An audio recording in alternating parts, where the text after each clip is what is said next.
Jesus, draw me ever nearer.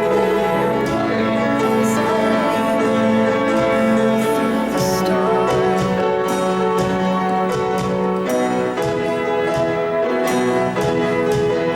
You are holy, you are holy, you are mighty, you are mighty,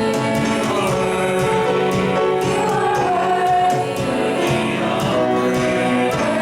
of praise.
past winter, but the winter before last, if you remember, was just brutal. It was horrible. Just so cold, and it snowed a lot, and it was not the greatest. Lots of snow days. And on February 6th, the 4 or 5 days leading up to that day, it had snowed a lot, like a couple feet. The reason I tell you that is because our driveway at our house it's kind of a downhill gravel driveway. And the only thing you can do with the gravel driveway is salt it. And it had been so bad so far that year that every store I went to was sold out of salt. So, and if you have a gravel driveway, or if you've ever shoveled one, you can't shovel one. If you shovel a gravel driveway, you lose your driveway because you scoop it out of the ground and throw it into the yard, and then when you mow for the first time in the spring, your car gets bullet holes in it, and it's just a real mess. So, I tell you that because we can only get one car out of the driveway. My car was stuck, we only get one car. And so whenever we had to go somewhere, Orion and I, I had to drop her off, she had to drop me off. And one night this night, on February 6th, she had dance to teach. And so I drove her there, dropped her off, I went back home. I didn't feel like cooking that night, so when I had to go pick her up, I left 15, 20 minutes early, went by Taco Bell, because Taco Bell is the greatest. And then I went to the dance studio and picked her up. And then we went home, and I remember walking into the house and putting the food on the table. And we had been wondering for a while, so I asked her, I said, do you want to take the test before or after dinner? And she said she wanted to take it right then. So she left the kitchen, and I just sat down at the table with Taco Bell getting cold. It's kind of getting impatient. And I just remember those few minutes I was sitting there at the table, just how eerily quiet it was. And it was just, I don't know, it went by so slowly. I just knew that when she came back into the kitchen, either life would go on as normal, or life would be changed forever. And again, after it seemed like forever, 3 minutes, she came into the kitchen, she had tears in her eyes, and she was holding a pregnancy test, and she says, I'm pregnant. And just like that, everything changed. Everything was different. And 8 months later, to the exact day, from the day we found out she was pregnant, 8 months later, Sawyer was born. And if you're a parent, if you're a father, you know that there's no, to say that life changes is such an understatement. It does so much more than just changes. And if you know much about me, I read a lot. And so when I found out we were going to be parents, I went and bought books, talk about how to be a father and all this great stuff. And, trying to learn my best about how to be a good father and do all these good things. Little did I know, and what no one tells you, but I'm telling you now, that 95.5% of parenting is just making it up as you go along. And so when Sawyer was born, just the vast majority of my books just became fire starters. Like it went straight out the window. But again, when you become a parent, just everything changes. And of course, you want to, when you find out you're going to be a parent, you want to make sure I don't know, it's so simple to just say, I just want to do the right thing. I just want to make sure I don't mess up. It's like, because if you could describe what it's like to be a parent in one word, what word do you use? Petrifying? Is that what it is? Don't lie and say it's not. Okay. Petrifying, exciting, and it's so many extremes at one time. But after just a few months after 8 months of having Sawyer, I realized that the most important thing to me, and hopefully the most important thing to you, is that the most important thing to me is that when Sawyer grows up, that he has a relationship with Jesus. I mean, that should be on top. That should be number one. And usually when it comes to Father's Day, the messages usually talk about Bible verses that talk about how good, father should do this or father should do that, and children should honor their fathers and all this stuff. But today, this morning, I want us to look at what it means to be a good parent in just a very practical sense, very just cut and dry. What does it mean to be a good parent? And I want you to imagine, what would it be like if every parent lived by this motto? To be the type of person that you want your child to grow up and be with? Or maybe if I'm doing, since it's Father's Day, like just focus on the dad. What if every father lived with this motto? I want to be the type of man that I want my daughter to grow up and be with. What if every dad lived that way? Because if I were to ask parents and just dads in general, what are like the top 5 qualities you want in your children's future spouse? I bet for the most part they would all be about the same. You know, you want your children to have, you know, you want their spouse to be honest or nice, or, you know, they're usually about the same.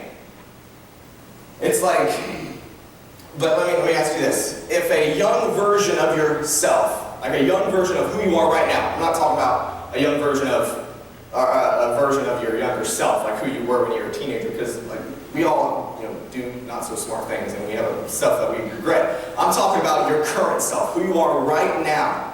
If a younger version of your current self right now walked up to you and said, "Hey, I'd like to date your daughter," what would you say? Because I mean, you know yourself. You know yourself better than anyone else knows you. You know your thoughts. You know your work ethic. You know the way you talk to people. You know the way you treat family and friends. You know everything about yourself. And if a younger version of your current self walked up to you right now and said, "I'd like to date your daughter," and you knew all those things about him, what would you say?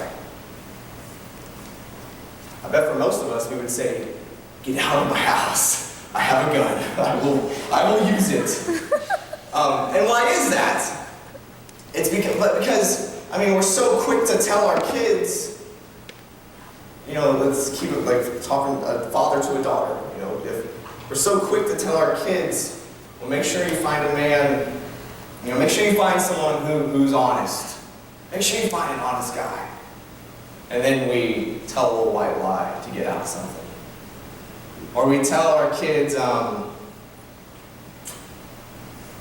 make sure you find someone who puts family first. Family needs to be number one to whoever you find.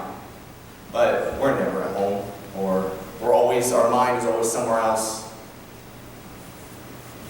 Or we say, make sure they're kind, and then we lose our temper on the road. Or we lose our temper in a public place. Or maybe even worst of all, we tell them, how often do you hear this? Make sure you find yourself a good Christian guy or a good Christian girl. But we don't come anywhere near reflecting what a good Christian looks like. See, we set this standard for our kids. We say, make sure you find this standard of a guy or this standard of a girl. Make sure you find this standard, this perfect standard. But then we show this standard, right? We say, make sure you find this guy. He's nice, he's kind, he puts family first, he's Christian, he does all this stuff. But we are acting right here. We say, make sure you find the ideal husband or the right husband. But do we realize that the main example of husband is me? Like, of course I want Sawyer. Of course I want my son to grow up and be the great husband to a wife. How on earth can I just halfway expect him to do that if I don't act like it?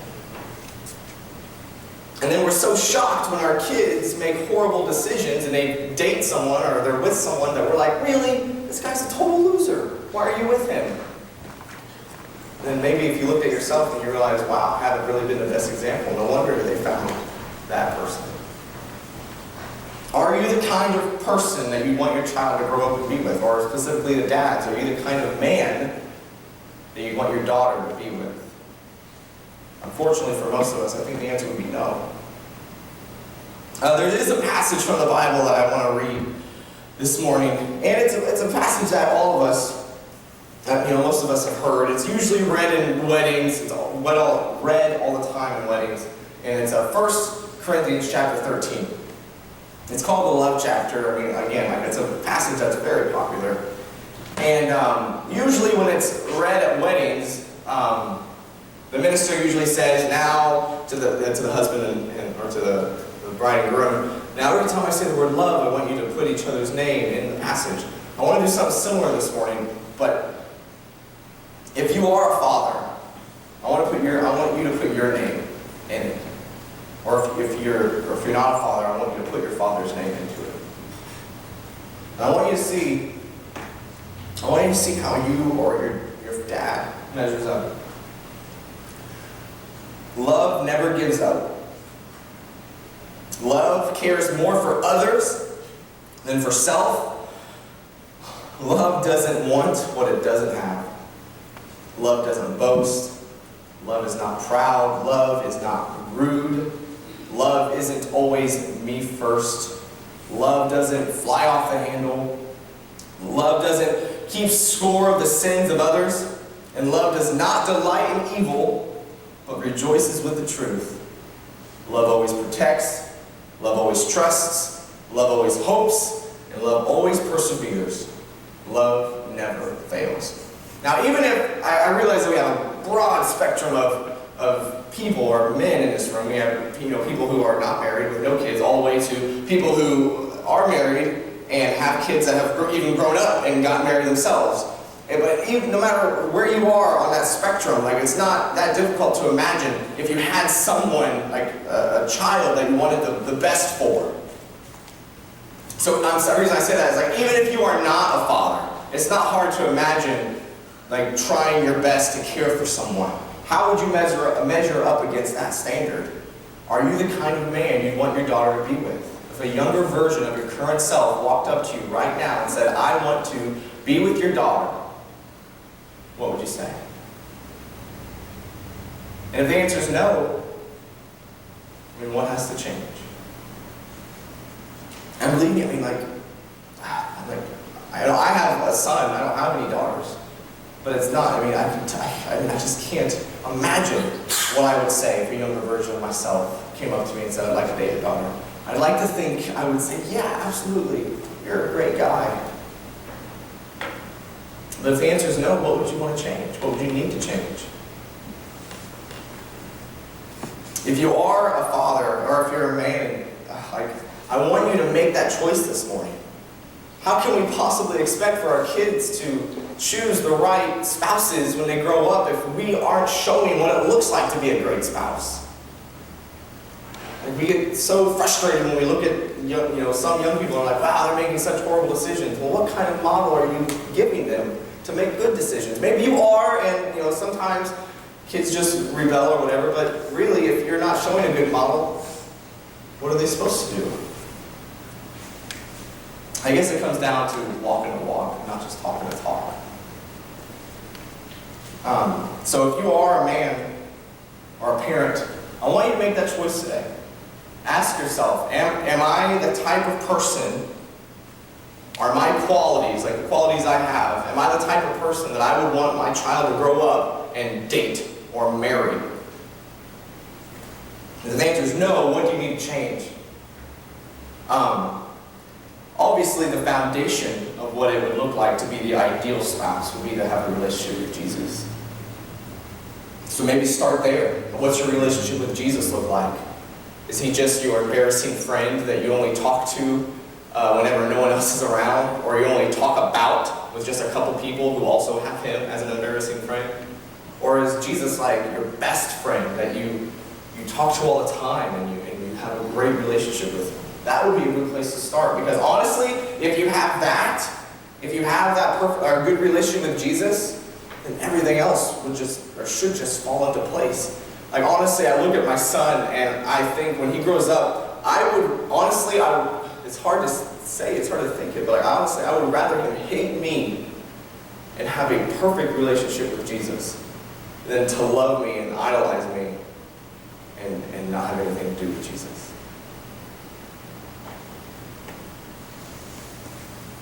What's the top priority for you as a parent? Is it to be your kid's friend? Or to be their parent, just be their parent, period? Or is it to get them into a relationship with Jesus? Because that should be our number one priority.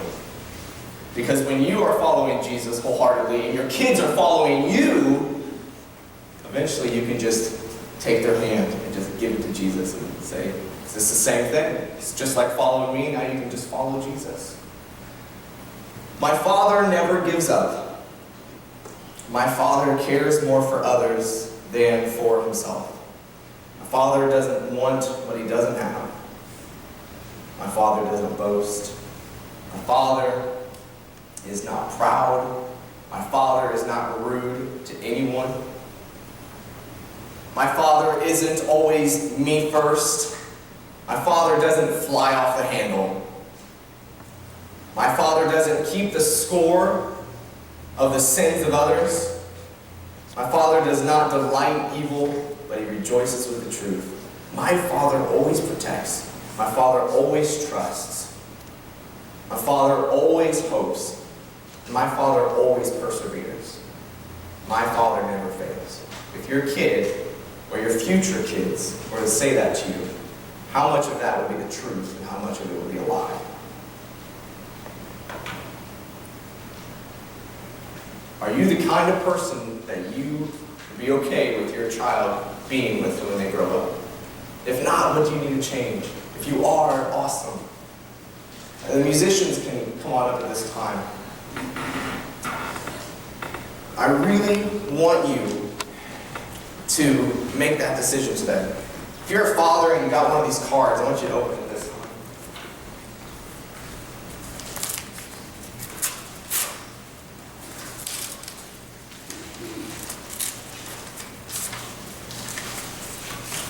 That's the challenge I want to give you guys today. It says, am I the kind of man I would want my daughter to be with? Yes or no? I don't want you to mark it right now. I want you to really think about it.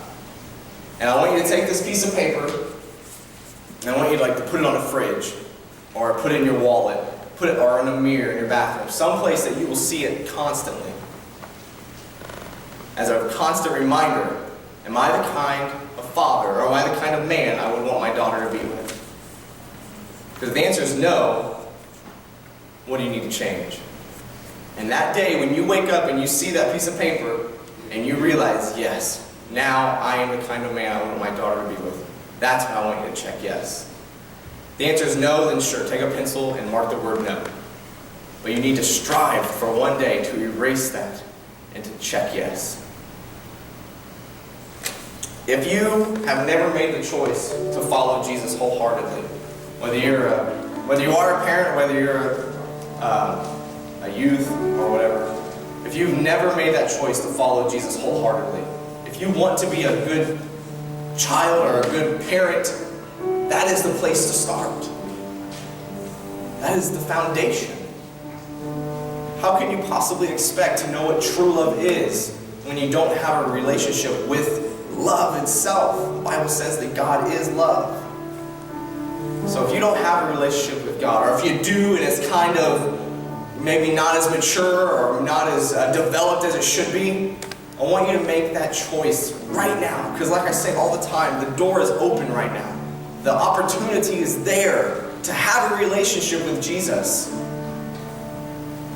But someday that door is going to shut and you're not going to have the chance anymore. And you don't know when it's going to shut. It could shut in 5 seconds or it could shut in years, but you just don't know. So if you're just kind of on the fence, I don't know if I want to have a relationship with Jesus, if you are ready, you need to do it now. Because you don't know how long that door is going to be open before it shuts forever. So if you want to make the choice to be a follower of Jesus and get baptized, and during this song, I want you to come up here and talk to me, we'll get it done. Or if you want to come up here and join the church, this is your time as well. If you just want to come up here and pray about something coming up, about something going on in your life, again, during this song, I want you to come up here and pray. Or if you just want to stay in your seat and make the mental and emotional decision that from now on, I am going to be the man, I'm going to be the kind of man that I want my daughter to marry or to be with. I'm going to be the kind of person that I want my child to be with. Then I want you to make that decision too. But this is your time. This is your time of decision. Will you please stand as we sing this song?